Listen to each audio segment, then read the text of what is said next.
నమస్తే నా పేరు కిరణ్ మే ఎస్జీ న్యూస్ కు స్వాగతం ముందుగా హెడ్లైన్స్ రైతన్నలకు మద్దతుగా విశాఖలో కదం తొక్కిన విద్యార్థి లోకం నూతన వ్యవసాయ చట్టాలను కేంద్రం రద్దు చేయాలని జేఎన్యూ విద్యార్థి సంఘం అధ్యక్షురాలు ఐసీ ఘోష్ డిమాండ్ ఇళ్లిప్పిస్తారని వృద్ధురాల్ని మోసగించిన ప్రబుద్ధుడు నిందితుడిని అరెస్టు చేసి కాజేసిన సొమ్మును స్వాధీనం చేసుకున్నామన్న ఏసీపీ ఆంజనేయ రెడ్డి గ్రామీణ ప్రాంత ప్రజలకు నాణ్యమైన కేబుల్ ప్రసారాలు అందించడమే తమ లక్ష్యం కేబుల్ ఆపరేటర్ల ఆత్మీయ సమావేశంలో శ్రీదేవి ఛానల్ అధినేత ఇసుకపల్లి రామకృష్ణంరాజు శ్రీవారి సన్నిధికి వీఐపీల తాకిడి కుటుంబ సమేతంగా వెంకన్నను దర్శించుకున్న రాజకీయ ప్రముఖులు విద్యార్థి లోకం కదం తొక్కింది రైతులకు మద్దతుగా నినదించింది అన్నదాతకు నష్టదాయకమైన నూతన వ్యవసాయ చట్టాలను రద్దు చేయాలంటూ గొంతెత్తింది ఎస్ఎఫ్ఐ ఆధ్వర్యంలో విశాఖలో నిర్వహించిన స్టూడెంట్ మార్చ్ నినాదాలతో హోరెత్తింది దేశ రాజధాని ఢిల్లీ కేంద్రంగా అన్నదాతలు చేస్తున్న పోరాటానికి రోజురోజుకి మద్దతు పెరుగుతోంది విద్యార్థి యువజన రైతు కార్మిక మహిళా ప్రజా సంఘాలు సంఘీభావాన్ని ప్రకటిస్తున్నాయి కేంద్ర ప్రభుత్వం తీసుకువచ్చిన నూతన వ్యవసాయ చట్టాలను రద్దు చేయాలంటూ ముక్త కంఠంతో డిమాండ్ చేస్తున్నాయి గత 60 రోజులుగా రైతులు చేస్తున్న పోరాటానికి సంఘీభావంగా ఎస్ఎఫ్ఐ ఆధ్వర్యంలో నిర్వహించిన స్టూడెంట్ మార్చ్ నినాదాలతో హోరెత్తింది మద్దిలపాలెం జంక్షన్ నుండి జీవీఎంసీ గాంధీ విగ్రహం వరకు వందలాది మంది విద్యార్థులు యువకులు పెద్ద ఎత్తున తరలివచ్చారు సాంస్కృతిక కార్యక్రమాలు జాతీయ నాయకుల వేషధారణలతో హోరెత్తించారు అనంతరం జీవీఎంసీ గాంధీ విగ్రహం వద్ద ఏర్పాటు చేసిన సభలో కళాకారులు ప్రదర్శించిన సాంస్కృతిక కార్యక్రమాలు చైతన్యపరిచాయి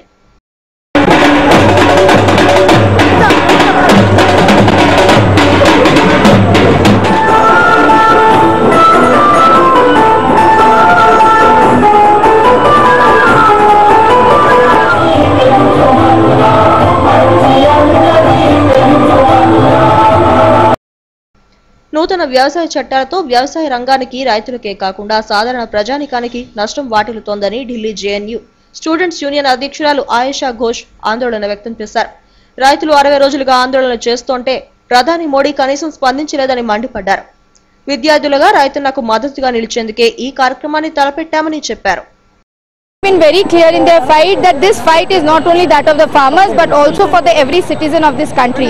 If as citizens we have any relation with the food, as citizens we depend on the food because our country depends on the agricultural community, our country depends on the farming community. The farmers unions are very clear that these acts are going to have a very devastating effect on the farming community. Already in states like Bihar and UP, Western UP, we are seeing that what is the condition of the farmers. In Bengal we are seeing what is the condition of the farmers where mandi systems are not there already.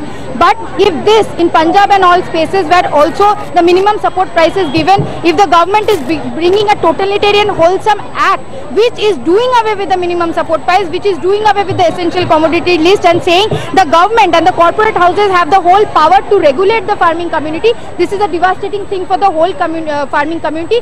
Rather the government should have sat down to have progressive additions to the farm bills and acts. Rather than that, the government is hell-bent on making way for the Reliance markets, for making way for the Adanis and Ambanis to intrude in the farming arena. కేంద్ర ప్రభుత్వం అనుసరిస్తున్న విధానాలతో అన్ని వర్గాలు తీవ్రంగా నష్టపోతున్నాయని SFI నగర అధ్యక్షుడు ప్రభు ఐద్వా నగర కార్యదర్శి ప్రియాంకలు మండిపడ్డారు నూతన వ్యవసాయ చట్టాలు తీసుకువచ్చి కార్పొరేట్ శక్తులకు లాభం చేకూరుస్తున్నాయని ఆగ్రహం వ్యక్తం చేశారు చట్టాలు రద్దు చేసే వరకు పోరాటం కొనసాగిస్తామని అన్నారు యావత్ దేశవ్యాప్తంగా కూడా ఈ రైతు ఉద్యమాన్ని యువకులు మహిళలు ఈ పెద్ద ఉద్యమాన్ని తీసుకెళ్తామని చెప్పేసి ఈ రోజు కేంద్రంలో ఉన్నటువంటి బీజేపీకి మేము హెచ్చరించడం జరుగుతుంది కావున భవిష్యత్తులో ఏవైతే 3 చట్టాలు ఉన్నాయో అవి కానీ రద్దు చేయకపోతే యావత్ దేశంలో పెద్ద ఉద్యమాన్ని చేస్తామని చెప్పి దీని ముఖ్య ఉద్దేశం ఏంటంటే ఈ రోజు అమలవుతున్నటువంటి నరేంద్ర మోడీ తీసుకొస్తున్నటువంటి ఆ చట్టాలు ఒక రైతు వ్యవసాయానికి వ్యతిరేకంగా ఉండే చట్టాలు అనుకుంటే పొరపాటు అవి ప్రజలకు వ్యతిరేకమైన చట్టాలు ఆ చట్టాలు కనుక అమలైతే ఈ దేశంలో ఆకలి చావులు పెరుగుతాయి నిరుద్యోగం పెరుగుతుంది ధరలు అధికమవుతాయి దేశం అస్తవ్యస్తమైపోతుంది 1% 2% ఉన్నటువంటి అంబానీ లాంటి ప్రజానీకం కోసం ఈ రోజు కోట్లాది మంది ప్రజల ప్రాణాలను పణంగా పెట్టే నిర్ణయం నరేంద్ర మోడీ ఈ రోజు తీసుకున్నారు చేశారు. కాబట్టి దీనికి వ్యతిరేకంగా ఈ రోజు మన విశాఖ నగరంలో ఉన్నటువంటి విద్యార్థులు, యువతలు, మహిళలు ఏకోన్ముఖంగా ఇక్కడికి ర్యాలీగా రావడం జరిగింది. రైతాంగ పోరాటానికి మద్దతుగా అన్ని వర్గాల నుండి సంఘీభావం లభిస్తోంది.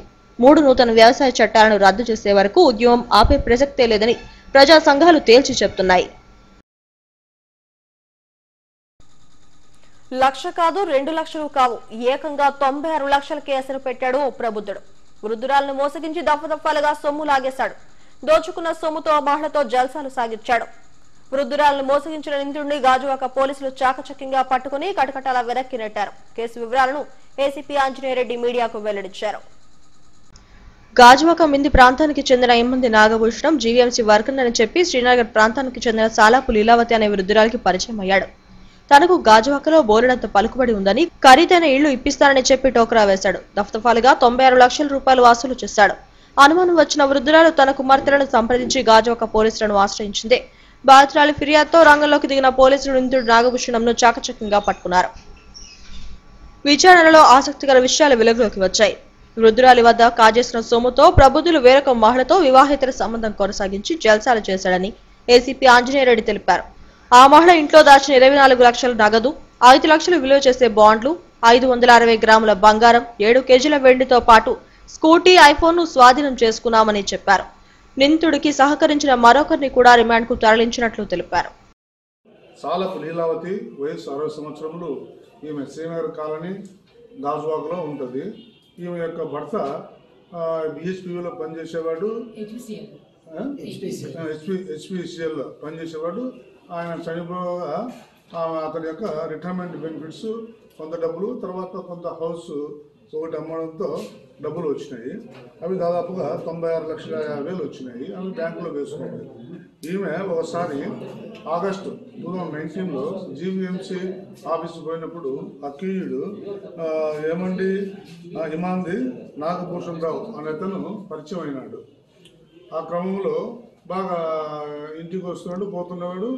ఆ క్రమంలో ఈమె నాకు ఒక హౌస్ కావాలి, కొనిపెట్టమనేసి ఈమె అడిగింది. వాడు కూడా కొనిపిస్తాను అనేసి మాయమాట చెప్పేసి ఆమెతో ఈ మొత్తం 96,50,000 రూపాయలు దఫదఫాలుగా తీసుకొని ఒక హౌస్ కొనిస్తానని చెప్పాడు.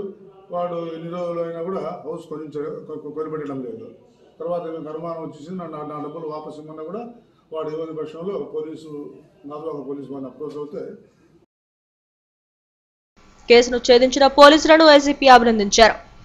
మాయమాటలు చెప్పి బురుడులు కొట్టించే ఇలాంటి వారి పట్ల ప్రజలు అప్రమత్తంగా ఉండాలని హెచ్చరిస్తున్నారు. వినియోగదారులకు నాణ్యమైన కేబుల్ ప్రసారాలు అందించడమే తమ లక్ష్యమని శ్రీదేవి ఛానల్ అధినేత ఇసుకపల్లి రామకృష్ణరాజు అన్నారు. విశాఖ జిల్లా వడ్డాదిలో జరిగిన చోడవరం, మాడుగుల నియోజకవర్గాల కేబుల్ ఆపరేటర్ల ఆత్మీయ సమావేశంలో ఆయన ముఖ్య అతిథిగా పాల్గొన్నారు. గ్రామీణ ప్రాంతవాసులకు నాణ్యమైన కేబుల్ ప్రసారాలను అందించడంలో Sridevi digital systems private limited ముందంజలో ఉంది. ఆధునిక సాంకేతికతను అందిపుచ్చుకుని ఎన్నో వినోద విజ్ఞానదాయక ఛానళ్లను అందిస్తోంది. విశాఖ జిల్లా చోడవరం, మాడుగుల నియోజకవర్గాల కేబుల్ ఆపరేటర్లు వడ్డాదిలో నిర్వహించిన ఆత్మీయ సమావేశానికి ఎస్టీవీ ఛానల్ అధినేత ఇసుకపల్లి రామకృష్ణరాజు ముఖ్య అతిథిగా హాజరయ్యారు. గ్రామీణ ప్రాంతాల్లో కేబుల్ ఆపరేటర్లు అందిస్తున్న సేవలు అమోఘమని ఐఆర్కే రాజు అన్నారు. ఎంఎస్ఓలకు కేబుల్ ఆపరేటర్లు ఎందులోనూ తక్కువ కాదని చెప్పారు. ఆపరేటర్ల సమస్య పరిష్కారానికి ఎల్లప్పుడూ కృషి చేస్తానని పేర్కొన్నారు. ఇవాళ ఇక్కడ ఆత్మీయ సమావేశం జరిగింది. ఈ సమావేశంలో వారి సాధక బాధకాలు నిర్వహించడం జరిగింది. అలాగే ఫస్ట్ నుంచి కూడా కేబుల్ వ్యవస్థని ఫస్ట్ వాళ్ళు ఇన్వెస్ట్మెంట్తో వ్యవస్థని ప్రతి వార్త కూడా ఇంటింటికి చేరేట్టు, అలాగే మంచి మంచి కార్యక్రమాలు కలిగిన ఛానల్స్ కూడా ఇంటింటికి చేరవేసే వ్యవస్థ ఈ కేబుల్ వ్యవస్థ. అటువంటి కేబుల్ వ్యవస్థకి ఈరోజు మరి గవర్నమెంట్ నుంచి ఎటువంటి సపోర్ట్ లేదు. వాళ్ళని ఒక ఇండస్ట్రీగా గుర్తించి వాళ్ళకి కొన్ని సదుపాయాలు కల్పించాలని చెప్పేసి ఈ గవర్నమెంట్ ముఖ్యంగా జగన్మోహన్ రెడ్డి గారిని కోరటం జరుగుతుంది. ఆయన ఇంతకుముందే హామీ ఇచ్చారు, హామీ నెరవేర్చాలని చెప్పేసి ఆయనకి ఈ కేబుల్ అసోసియేషన్ తరఫు నుంచి మరి శ్రీదేవి తరపు నుంచి ఆయనకు విన్నవించుకోవడం జరుగుతుంది. ఈ న్యూస్ ఆయన చూసి స్పందించి కేబుల్ వ్యవస్థనే మంచి మార్గంలో నడిపించాలని చెప్పేసి వాళ్ళకి గవర్నమెంట్ నుంచి చేయూత ఇవ్వాలని చెప్పేసి మనస్ఫూర్తిగా కోరుకుంటూ కేబుల్ ఆపరేటర్ల ఆత్మీయ సమావేశం ఆహ్లాదకర వాతావరణంలో సాగింది. ఈ కార్యక్రమంలో యూనియన్ జిల్లా అధ్యక్ష ప్రధాన కార్యదర్శులు బేతి వెంకటరమణ, దొండా రమేష్, ఉపాధ్యక్షుడు పాలుశెట్టి సత్యనారాయణ, కోశాధికారి నడిపల్లి నాగేశ్వరరావు తదితరులు పాల్గొన్నారు. తిరుమల శ్రీవారిని పలువురు రాజకీయ ప్రముఖులు దర్శించుకున్నారు. నైవేద్య విరామ సమయంలో వేరువేరుగా కుటుంబ సభ్యులతో కలిసి స్వామిని దర్శించుకుని మొక్కులు చెల్లించుకున్నారు. మరోవైపు ఆదివారం కావడంతో భక్తులు తిరుమలకు పోటెత్తారు. తిరుమల శ్రీవారి సన్నిధికి ప్రముఖుల తాకిడి పెరిగింది. పలువురు రాజకీయ నాయకులు వెంకన్నను దర్శించుకుని ప్రత్యేక పూజలు నిర్వహించారు. తెలంగాణ గవర్నర్ తమ్మిల్ సెల్విని, పుదుచ్చేరి మంత్రి మల్లాది కృష్ణారావు, రాష్ట్ర మున్సిపల్ శాఖ మంత్రి బొత్స సత్యనారాయణ, కేంద్ర మాజీ మంత్రి పల్లం రాజు, ఎస్సీ కమిషన్ మాజీ చైర్మన్ కారం శివాజీ, సినీ నటులు సుమన్లు వేర్వేరుగా కుటుంబ సభ్యులతో శ్రీవారిని దర్శించుకుని మొక్కులు చెల్లించుకున్నారు. అధికారులు దగ్గరుండి దర్శనాలు ఏర్పాటు చేశారు. కరోనా వ్యాక్సిన్ ఏ దేశంపైన ఆధారపడకుండా మన దేశమే తయారు చేయడం సంతోషంగా ఉందని తెలంగాణ గవర్నర్ తమిళ్ సెల్వి అన్నారు. వ్యాక్సిన్ పై ఎలాంటి అపోహలు లేకుండా అందరూ వ్యాక్సినేషన్ చేయించుకోవాలని కేంద్రం దశల వారీగా ఈ ప్రక్రియను చేపట్టిందని తెలిపారు. అన్ని మతాలకు సమాన హక్కులు ఉండాలని, అయితే బలవంతపు మత మార్పిడులు ఉండకూడదని పుదుచ్చేరి మంత్రి మల్లాది కృష్ణారావు అన్నారు. తమ రాష్ట్రంలోని యానాంలో శ్రీవారి ఆలయ నిర్మాణం జరుగుతోందని చెప్పారు.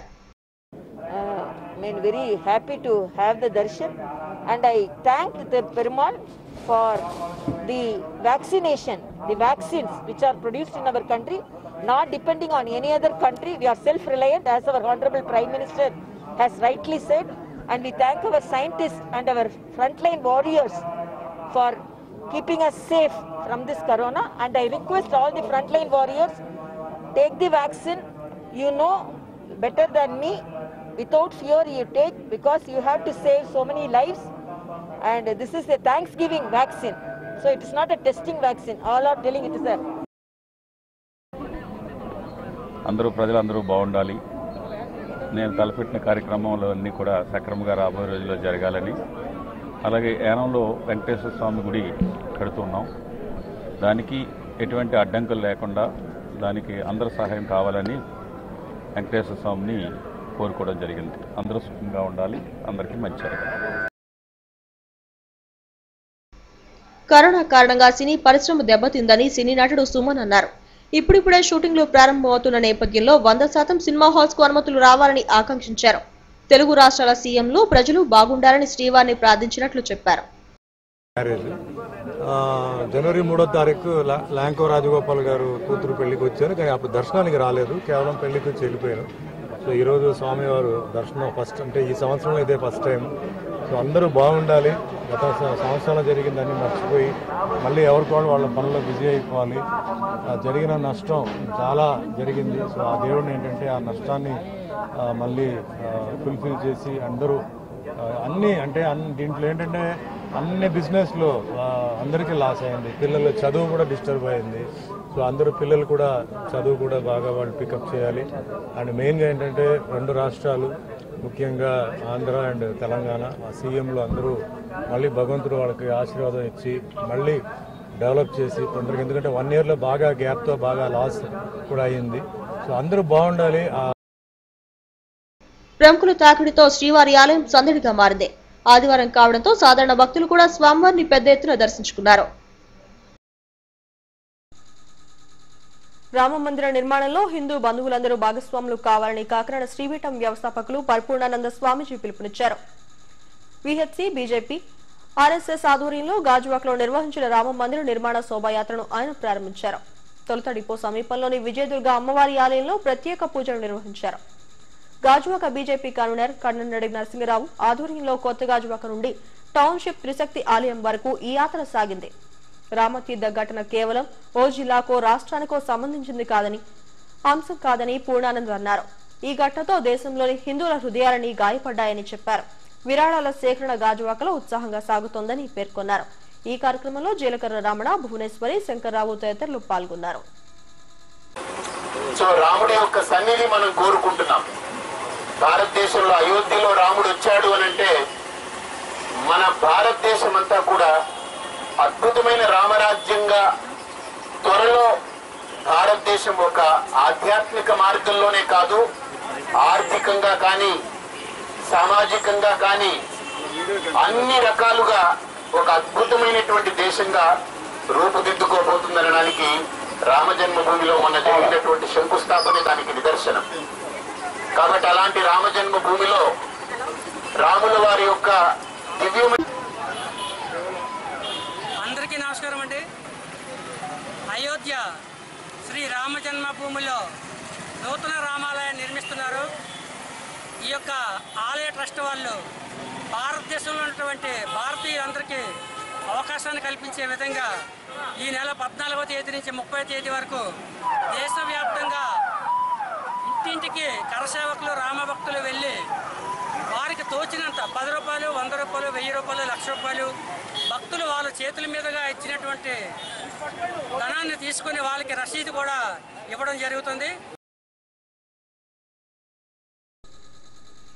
ప్రజా సమస్యల పరిష్కారమే ఎజెండాగా పనిచేస్తున్నామని ఉత్తర వైకాపా ఇన్ఛార్జ్ కేకే రాజు అన్నారు. జీవీఎంసీ 14వ వార్డు అభ్యర్థి కె అనిల్ కుమార్ రాజు ఆధ్వర్యంలో గణేష్ నగర్ లో సమస్య మీది పరిష్కారం మాది కార్యక్రమం నిర్వహించారు. రోడ్లు, డ్రైన్లు, ప్రభుత్వ సంక్షేమ పథకాలకు సంబంధించి స్థానికుల నుండి కేకే రాజు వినతులు స్వీకరించారు. సమస్యను సావధానంగా విన్న ఆయన కొన్నింటిని అక్కడికక్కడే పరిష్కరించేలా అధికారులతో మాట్లాడారు. అర్హులైన ప్రతి ఒక్కరికి సంక్షేమ ఫలాలు అందించాలన్నదే సీఎం జగన్మోహన్ రెడ్డి ప్రధాన లక్ష్యమని కేకే రాజు అన్నారు. ప్రజలకు నిరంతరం అందుబాటులో ఉంటూ సచివాలయ, వాలంటీర్ వ్యవస్థలు పనిచేస్తున్నాయని చెప్పారు. ప్రజా సమస్యలను సత్వరమే పరిష్కరించేందుకు ఈ కార్యక్రమాన్ని నిర్వహించామని అన్నారు. కాంగ్రెస్ పార్టీ అధికారంలోకి వచ్చిన తర్వాత గౌరవ ముఖ్యమంత్రి వైఎస్ జగన్మోహన్ రెడ్డి గారి ఆలోచన మేరకు, ఆయన ఆదేశాల మేరకు ఈ రాష్ట్రంలో ప్రతి ఒక్కరికి, ప్రతి పౌరుడికి కూడా ప్రభుత్వ సంక్షేమ ఫలాలు కానీ, అభివృద్ధి కార్యక్రమాలు కానీ నిజాయితీగా, నిష్పక్షపాతంగా, పారదర్శకంగా అర్హత ఉన్న ప్రతి ఒక్కరికి కూడా సంక్షేమ పథకాల ద్వారా లబ్ధి చేకూర్చాలి. కులాలకి, మతాలకి, పార్టీలకు అతీతంగా ప్రభుత్వం వారందరికీ కూడా చేయూతనివ్వాలి. ఆ చేయూతనివ్వాలంటే క్షేత్రస్థాయిలో పరిపాలన వికేంద్రీకరణ జరగాల్సిన అవసరం ఉంది. ఆ పరిపాలన వికేంద్రీకరణలో ఎవరైతే నిరుద్యోగ యువతీ యువకులు ఉన్నారో వారందరికీ కూడా ఉపాధి కల్పిస్తూ జగన్మోహన్ రెడ్డి గారు క్షేత్రస్థాయిలో ఈ ప్రజలందరికీ కూడా ప్రభుత్వ సంక్షేమ పథకాలని అందజేయడం కోసం వార్డు వాలంటీర్ వ్యవస్థ, వార్డు సచివాలయ వ్యవస్థను జగన్మోహన్ రెడ్డి గారు రూపొందించి దాన్ని ఈ రాష్ట్రంలో తీసుకురావడం జరిగింది. ఏదైతే వార్డు వాలంటీర్ వ్యవస్థ, వార్డు సచివాలయ వ్యవస్థ ద్వారా 4,000 జనాభా ఉన్న ప్రతి ప్రాంతంలోని కూడా ఒక వార్డు సచివాలయాన్ని ఏర్పాటు చేసి ఆ వార్డు సచివాలయంలో విశాఖ జిల్లా పద్మనాభ మండలం రెడ్డిపల్లిలో భారీగా మద్యాన్ని ఎక్సైజ్ పోలీసులు పట్టుకున్నారు. గాజువాక ఎక్సైజ్ సూపరింటెండెంట్ కృష్ణకుమారి ఆధ్వర్యంలో సిపి ఆదేశాలతో ఎక్సైజ్ అండ్ ఎన్ఫోర్స్మెంట్ టీం దాడులు నిర్వహించింది. పక్కా సమాచారంతో రెడ్డిపల్లిలోని తోటలో ఉన్న గోడౌన్ వద్ద వాహనంలో మద్యం బాటిళ్లతో కూడిన 160 బాక్సులను స్వాధీనం చేసుకున్నారు. వాటిలో ఉన్న 7,680 మద్యం బాటిళ్ల విలువ 8 లక్షలు ఉంటుందని ఎక్సైజ్ అధికారులు తెలిపారు. వాహన డ్రైవర్, క్లీనర్ ను అరెస్టు చేశామని చెప్పారు. గతంలో పట్టుబడిన నిందితులకు బంధువులుగా వీరిని గుర్తించామని అన్నారు. బాటిళ్లపై ఎలాంటి స్టిక్కర్లు లేకపోవడంతో పూర్తిస్థాయి దర్యాప్తు చేస్తామని అన్నారు.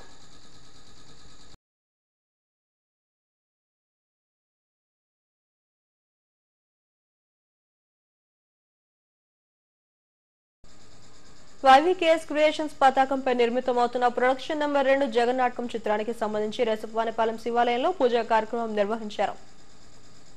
చిత్రంలోని సన్నివేశానికి ఎన్నేటి అప్పారావు, రమణమ్మ దంపతులు క్లాప్ కొట్టగా బానజీరావు, భారతి దంపతులు కెమెరా స్విచ్ ఆన్ చేశారు.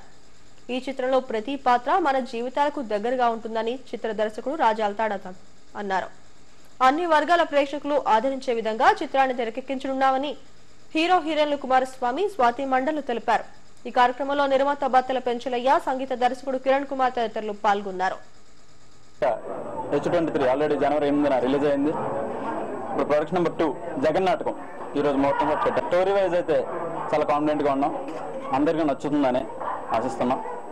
దీనికి డైరెక్టర్గా రాజాల్తాడ గారు, మ్యూజిక్ డైరెక్టర్గా కిరణ్ కుమార్ గారు, ఎడిటర్గా ప్రవీణ్ కోల, సినిమాటోగ్రాఫర్గా సాయి కుమార్ చొక్కల చేస్తున్నారు, స్వాతి మెయిన్ లీడ్గా చేస్తున్నారు. సో ఈ ఏంటంటే సార్ కథ ఒక 6 వ్యక్తుల చుట్టూ తిరిగే కదండి, నిజ జీవితాలకు దగ్గరగా ఒక సోషల్ డ్రామాని ప్లాన్ చేస్తున్నాం. దీనికి ప్రొడ్యూసర్స్గా వైవికేఎస్ ఎంటర్ప్రైజెస్ సంస్థ మరియు బత్తల పెంచలయ్య సంయుక్తంగా నిర్మిస్తున్నారండి. అందరికీ నమస్కారం, నా పేరు స్వాతి మండల్. సో ఇక్కడ మీ అందరి ముందు ఉన్నందుకు నేను చాలా హ్యాపీగా ఫీల్ అవుతున్నాను. And thank you to all of you media వాళ్ళు, బికాజ్ కొంచెం లేట్ అయింది కానీ మీరు పేషెన్స్గా ఉన్నారు అండ్ ఐఎమ్ సారీ. ఇంకా నేను చాలా హ్యాపీగా ఫీల్ అవుతున్నా బికాజ్ అంత మంచి ప్రొడక్షన్తో వర్క్ చేసినందుకు. అంటే ఎలా అవుతుంది అంటే ఆల్ ద టైం మనకి ఇలా మంచి అవకాశం దొరకదు. వైవికేఎస్ క్రియేషన్స్ జగన్ నాటకం మూవీ ఈరోజు ఓపెనింగ్ జరిగింది. ముఖ్యంగా మన విశాఖపట్నం 32వ జాతీయ రహదారి మాసోత్సవాల్లో భాగంగా గంభీరం వద్ద ఉన్న రవాణా శాఖ కార్యాలయం నుండి లైసెన్సులకు హాజరైన అభ్యర్థులు డ్రైవర్లతో అవగాహన ర్యాలీ నిర్వహించారు. టీటీసీ రాజరత్నం జెండా ఊపి ర్యాలీని ప్రారంభించారు. ద్విచక్ర వాహన చోదకులకు విధిగా హెల్మెట్ ధరించాలని, మద్యం తాగి వాహనాలు నడపకూడదని, కార్లు నడిపే ప్రతి ఒక్కరూ సీటు బెల్ట్ ధరించాలని ప్రకారులతో అవగాహన కల్పించారు. భద్రతా నియమాలు పాటించడం ద్వారానే ప్రమాదాల నివారణ సాధ్యమవుతుందని వక్తలు అన్నారు. ఈ కార్యక్రమంలో ఆర్టీఓ, ఆర్టీఐ అధికారులు రంగారావు, హరిప్రసాద్, రాజారావు తదితరులు పాల్గొన్నారు.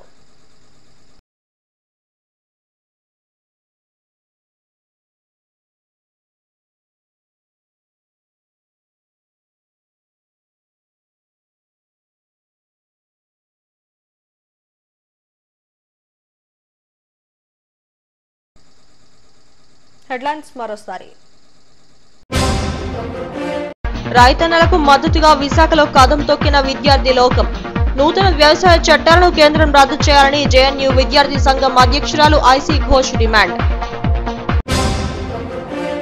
ఇళ్లిప్పిస్తానని వృద్ధురాల్ని మోసగించిన ప్రబుద్ధుడు. నిందితుడిని అరెస్టు చేసి కాజేసిన సొమ్మును స్వాధీనం చేసుకున్నామన్న ఏసీపీ ఆంజనేయరెడ్డి.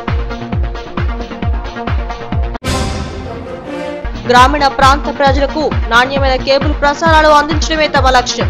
కేబుల్ ఆపరేటర్ల ఆత్మీయ సమావేశంలో శ్రీదేవి ఛానల్ అధినేత ఇసుకపల్లి రామకృష్ణంరాజు. శ్రీవారి సన్నిధికి వీఐపీల తాకిడి. కుటుంబ సమేతంగా వెంకన్నను దర్శించుకున్న రాజకీయ ప్రముఖులు. ఈ వార్తలు ఇంతటితో సమాప్తం. మరిన్ని వార్తా విశేషాల కోసం చూస్తూనే ఉండండి ఎస్టీవీ న్యూస్.